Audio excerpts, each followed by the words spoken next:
up? It is Snitchery. How you doing? I have my coffee today. So that means that we are experimenting and we're going out of our comfort zone and that my face will once again be the guinea pig for another makeup experiment. So today is the second video in my series all about ditching Instagram makeup trends and instead looking towards other countries, other periods in time, other niche communities to see how they're doing their makeup and the ways in which we can implement those techniques into our own routines. So many of you guys loved the French makeup tutorial I posted, so I decided, obviously you guys can see the title, that we were going to stick with the country's trend this time around, but let me know in the comments. The next video I want to do is a decades video from American culture. So let me know down below in the comments if you would rather see 70s makeup or if you would rather see 50s makeup. Let a girl know. But if you've never seen my face before and you ever like to see my face again, or if any of that sounds interesting to you, we would love it if you subscribe down below. Our little family here is very cozy, very fun, and it's growing very fast. And if you're a returning subscriber, thank you so much for joining me on this little video journey. It means the world. Okay, I'm gonna finish drinking this and let's get into it. So as you can see from the title, today we are going to Korea, ladies and gents. Unlike French makeup, I am going into this knowing a tiny bit more about Korean makeup just because I feel like I had watched more Korean tutorials in the past before, like I had watched Pony Syndrome, but in watching the tutorials that I did to prepare for this video, I did learn a whole lot and a lot of it surprised me. So without any further ado, let's just go ahead and get into this because as always, there's a lot to do. Okay, so right now my face has no makeup on it as usual. I kind of almost glossed over this in the French makeup routine, but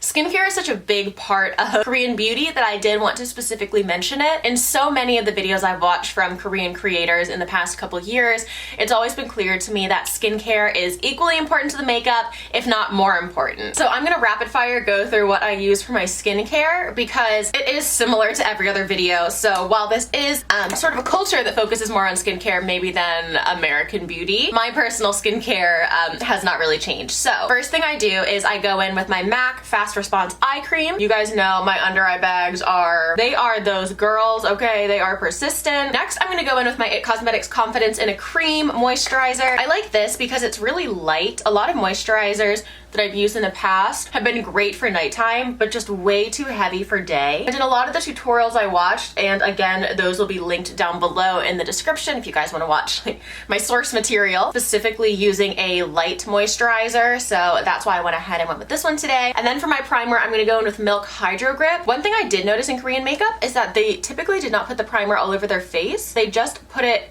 where their pores are. So I'm gonna go ahead and do that with just the tiniest minimal amount of primer. I'm just gonna go ahead and lay it over where I have my pores. This primer I think is specifically perfect if that's what you're using primer for. If you're just trying to fill your pores and you're just using it on a concentrated area, this is probably the stickiest primer I've ever encountered, if that makes sense. For me, this is like a magnet to makeup, and I know that's a lot of other people's experience as well. While that's drying, I'll talk a little bit about the base that I saw a lot of these women doing. Oh, let me take a before photo before I continue. Okay, sorry, hi, I always forget. It seemed like these Korean makeup artists either used concealer just to spot conceal the places on their face where they needed it, or they used a foundation but didn't set it. They used a very dewy, very moisturizing foundation, and oftentimes they did apply it with their fingers. So that's what I'm gonna go ahead and do today. I'm gonna be using the Bite Changemaker foundation. This is actually new, or at least it was just sent to me in PR. It is like my favorite thing right now. So I'm gonna go ahead and rub that in. Normally I'd avoid my lips, but if you guys know about Korean makeup, you'll know why I'm not too worried about doing that today. I've probably only used this foundation 4 or 5 times, but every time I've used it, I found that it just kind of melts into my skin in the most amazing way. I'm always on the lookout for foundations where you can use finger application because that's my preferred way to apply foundation, and a lot of them, if you try to use your hands,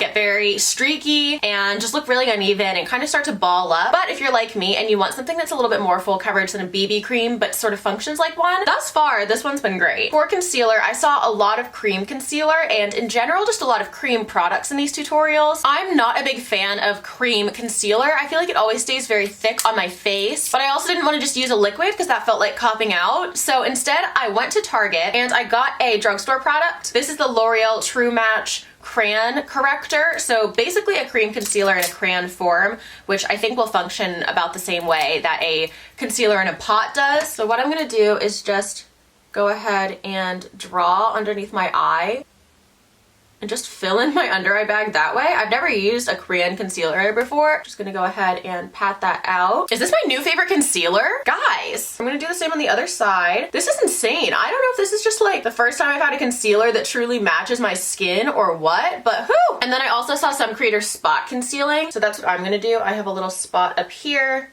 one right here, and then around my mouth has always been a little bit darker than the rest of my face. So I'm gonna take the crayon concealer and just add a little bit of pigment around my mouth. And again, just blend that out with my finger. I'm gonna reapply chapstick because I can already feel my lips getting dry. I don't think I saw a single creator using a brush to set their foundation. Instead, I saw all of them using BB cushions or sponges. I'm gonna use this little round sponge right here and use my Neutrogena Shine Control powder. This is a translucent powder that just sits over top your foundation, and I'm gonna go ahead and pat it into my T-zone. Do you guys see just how flawless this powder makes your foundation look? So in Korean makeup, you really only wanna mattify the areas where you get oily. So I'm only gonna pat this product into my nose and T-zone area. Now, because this is not the dewiest foundation in the world, I'm gonna go ahead in with this Obsession Revolution Beauty spray. This is an illuminating fixing spray. You can use it midway through your makeup routine, but it does just add a little bit more like glow and life back to your face. And since that's sort of the name of the game here, I do wanna do that right off the bat. Now, I didn't see any Korean creators actually doing this, but because I think kind of the point of these tutorials is to show you guys how you can emulate this sort of style, sticking as close to the tutorials as I can, but also giving you options for how you can recreate this with what you already have. So if you're trying to do that super glassy, dewy thing, as I am today, my recommendation would be to go in with a cream highlighter. This is the Frank Body Illuminator. It's just a cream highlighter that you can tap into with your finger, and it's sticky. It doesn't set. Dab it where you need a little bit more highlight. And you can just diffuse it out as much as you want. You're not gonna lose the shine, but do you guys see how much dewier that made my foundation look? If you just tap it everywhere where you'd normally have a highlight, it's not gonna come across as a highlight, it's just gonna come across as dewiness. It's so pretty. Okay, now that we look like we're working with a true dewy foundation, our base is done. We don't set any more of our face, we leave the rest sticky, which is uncomfortable to me, I'll be honest. I'm really used to having my face set. I feel like it keeps my makeup from sliding around. You guys know, most of you are probably used to really setting your face and then adding in highlighter later to make it dewy. So this does feel kind of weird, I'll be honest. Whenever I do these makeup tutorials, I'm always doing this sort of makeup for the first time with you guys, so to report back, it feels a little strange, but not bad. Brows are also very, very, very different in Korea. I think the two predominant brow styles in America are the Instabrow, which is very sharp, very precise, super perfect, or that really bushy, messy model brow. Those are sort of the two trending brows for the past couple of years in the States. But in Korea, they are not into that. They prefer a very straight brow and a very soft brow. And I also learned that your brows are supposed to be slightly lighter than your hair, because while Americans use brows to really frame the face, I think that's less so the case in Korea. I think they want their features to be very soft, and brows are a part of that entire look as well. So I picked up some Auburn pencils because this hair color is new for me. I had never heard of this brand before. These are from Tanya Crooks. I found them in Target. One of them is sort of a standard brow pencil, and one of them is a really tiny, they call it a micro defining brow pencil. So I'm actually gonna go ahead and brush my brow hairs down and then start carving out that line. Obviously, I'm not gonna be able to make my brows lighter than my hair because my natural hair color is very dark and this wig is pretty light, but I will do my best not to darken them. And then because I do have to match that auburn part to the front of my brow where it is darker, I picked up an e.l.f. Precise brow pencil in dark brown just to create a few fake hairs and bring my brow all together. So I just do a few little hair strokes. I don't want any hairs at the front today, and in fact, I want everything to look really soft. One thing I kept seeing in reference to Korean brows is that they really wanted a soft and diffused brow, so no harsh lines. It seems like it's on trend to have the edges of the brow be almost fuzzy, so I'm really gonna spoolie up and down and make sure that my brows are as light and as soft as I can possibly get them, which feels very unnatural to me, but there you go. I think with how dark my brows started, that's probably as close as we're gonna get to a Korean brow today, guys. I actually really like how they look. They do look very soft, very diffused. I hate using gendered words to describe makeup, but they look very feminine. They're really pretty. I don't know. I dig this. And then about half the creators used a little bit of clear brow gel, but they would oftentimes take off all the product off the brow gel, so that's what I'm gonna go ahead and do, and then I'm gonna take it through my brows. It is weird not to have an arch, but I actually think, you guys let me know in the comments, I think it kind of really flatters my face. I don't know. For contour, we actually get to contour a little bit more with Korean makeup than we did with French makeup. I'm gonna dip into my Alternative Rock Volume 2, the Balm palette, and go into None of, what does that say? None of Your Bismuth?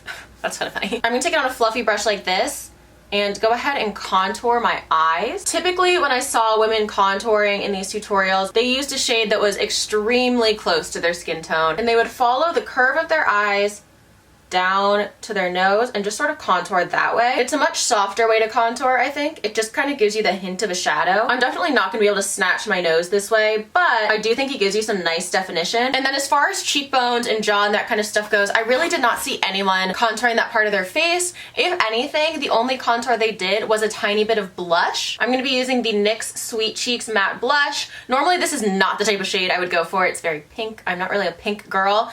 Again, it was a lot of very light pinks, very effortless pinks. So I'm gonna be taking the fluffiest brush I can manage, getting some of that pigment, rubbing the pigment off on my hand, and then going into my cheek. And instead of swirling, I'm just gonna dab. Typically I saw women sort of contouring with their blush, keeping it to the outside of their face and sort of just framing their face with that pink color. What is on my face? Has that been on my face the whole time? What is that? And then going over to the other side. If it has, sorry. And then they also brought the blush up closer to their eye. And then layered on top, I'm gonna be taking another of the same product. This is in the shade Daydream. It's sort of more my speed. And I'm gonna be doing the same thing. Tap, brush, and then give my cheek a little love. One thing that I did see, and this made me so happy, is that some of the women contoured their under eye bags, which is something that I started doing probably a year ago without realizing that it was a Korean beauty trend. I just started doing it because it looked good. I haven't been doing it lately, but I get to today. So I'm gonna go in with that same Auburn brow pencil because this is what I saw some of the women doing. They said that the more precise the pencil or the product, the better. So when you smile, you can see where that bag naturally sits. I'm just gonna take this Auburn pencil and just go ahead and draw underneath that line. And then I'm gonna take my finger and just diffuse that color a little bit, just like that. So you can see the difference between this eye and this eye. This one looks a little bit bigger, a little bit rounder, a little bit more open. It just looks so cute. It's an instant trick to make your eyes look bigger without looking like you're wearing any makeup at all. So let's go ahead into the eye since we're already here. I saw most women go in with a shade that was, again, very similar to their skin tone over top their entire eye. So I'm gonna go in with this Milani Pure Passion palette. This shade right here. Peachy tone seems to be very popular, and I'm just gonna keep it to the outside of my eye here and make sure that's really well blended out. Then I'm gonna take a ColourPop Cream Gel Liner. This is in the shade Call Me. It's just a dark brown. And I'm going to line my waterline, but the way I saw most women doing it is that they would poke through their lashes from up underneath. So that's what I'm gonna be doing as well, rather than going over on top. I guess this is just a way to make it look as natural and subtle as possible. And then normally we in America extend our line up, but they go ahead, let me sharpen this bad boy, and extend the line down, which feels very wrong, I'll be honest with you guys. So it kind of makes your eye look a little bit more downturned, which is strange because I spent so much of my career trying to do the opposite. Now I'm gonna take this tiny, precise little pencil here and a slightly darker brown shade, and I'm gonna connect my under eye bag to the outside of that liner, and literally just using my fingers, I'm just gonna diffuse that color out. And I want it to be a little bit more dramatic, so I'm gonna go ahead and extend that downturned, I guess you'd still call it a wing, even further. It's also, I saw, fairly common for women to put a champagne color right on the inner corner of their eye. So out of the Lime Crime Venus Extra Small palette here, I'm gonna be taking this shade, the sort of goldy champagne shade, on a tiny little compact brush and just putting it right underneath my waterline. Last time when I said I was afraid of an eyelash curler, you guys said that it actually wasn't scary at all, so I bought one and it's not, and I don't know what I was thinking. So now I can curl my eyelashes, so that's what I'm gonna go ahead and do. Our lashes for this look are gonna be subtle at best, so I wanna get the bang for my buck with this mascara. I'm gonna be using my Milk Kush mascara, and I'm going to be taking the product off the wand and then going ahead in and coating my lashes. With this look, I don't really want them to be too long. I kind of just want them to be black. And I'm going to do the same with the bottom lashes, making sure that the brush is wiped off so that it doesn't deposit too much pigment. Now, as far as false lashes go, I saw some women doing it and some women not doing it. It seemed to be like 50-50, so I went ahead and just did the 50-50 option. I bought some single lashes. I think these will be good because they're about as subtle as we can get while still adding a lash product. And I know some of you guys like to wear lashes every day, and I am the same way. If I'm wearing makeup, I want a lash. I just feel like it makes my look more complete. So this might be an option for you if you're trying to emulate Korean makeup but still want a little lash moment. So I'm gonna take this tiniest little lash here and stick it near the outside of my eye. One thing I want to do is make sure that this lash does not point up. I want to make sure that it kind of falls down so that it continues that downturned eye effect. And guys, I think that's the eye. I'm gonna go ahead and do the other one off camera, and then let's get into lips. I'll be honest, lips are for some reason what I'm most worried about. I think because I'm a chronic overliner, the thought of underlining my lips gives me anxiety, like for real. But I do not not get to decide the makeup for today. The tutorials do. So I'm gonna be using this little Kaja, I believe this is a Korean brand, this little Kaja lipstick. It's in the shape of a heart, the applicator, which is so cute. I'm gonna take her out for the first time and then only use the pigment on the inside of my lips. I'm gonna rub my lips together, and then I'm gonna take a darker color of the same lipstick. This is the shade number 8 So Fine, and the last one was number 9 Crush Hard. And again, I'm gonna take this on the inside of my mouth. And if you need to, you can use your fingers to diffuse it. I'm also gonna go ahead and take this color. I saw a couple girls doing this on my finger, patting it onto my eyelid. This is gonna make your eyelid look dewier, and it's gonna kind of bring your face together into one color. And I'm also gonna do the same thing and just pat a little bit onto my cheeks.